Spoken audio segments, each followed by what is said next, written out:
ఏపీకి పెట్టుబడులు ఆకర్షించడమే ఏకైక లక్ష్యంగా ఆ రాష్ట్ర మంత్రి నారా లోకేష్ తనదైన శైలిలో దూసుకుపోతున్నారు. Indian chamber of commerce plenary సమావేశంలో పాల్గొనేందుకు కోల్కతా వెళ్లిన లోకేష్ ఆ కార్యక్రమం ముగిసిన వెంటనే తన అసలు కార్యాచరణ మొదలుపెట్టేశారు.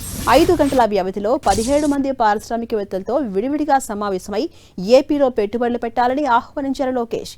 ఇక కోల్కతా టూర్లో భాగంగా మంత్రి లోకేష్ విరామం లేకుండా పారిశ్రామికవేత్తలతో భేటీల పరంపర కొనసాగించారు. ఈ టూర్లో భాగంగా Emami group, Aditya Agarwal, Visa steel, Vishal Agarwal, Shree cement, Prashant బంగూర్లతో బ్రేక్ఫాస్ట్ మీటింగ్ నిర్వహించారు.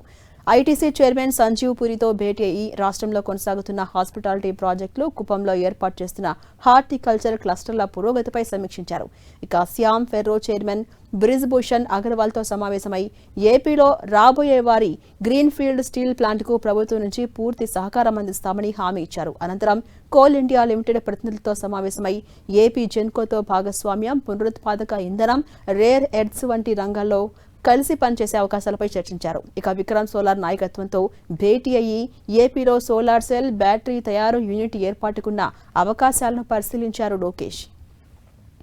అటు ఎక్సైడ్ ఇండస్ట్రీస్ ప్రతినిధులతో వారు బ్యాటరీ, ఈవీ తయారీ ప్రణాళికలు, నైపుణ్యాభివృద్ధి భాగస్వామ్యంపై లోకేష్ చర్చించారు. బెర్రీ అలాయ్స్ వంటి ఇప్పటికే రాష్ట్రంలో ఉన్న కంపెనీల ప్రతినిధులతో సమావేశమై వారు ఎదుర్కొంటున్న సవాళ్లను అడిగి తెలుసుకుని వాటి పరిష్కారానికి చర్యలు తీసుకుంటామని భరోసా ఇచ్చారు.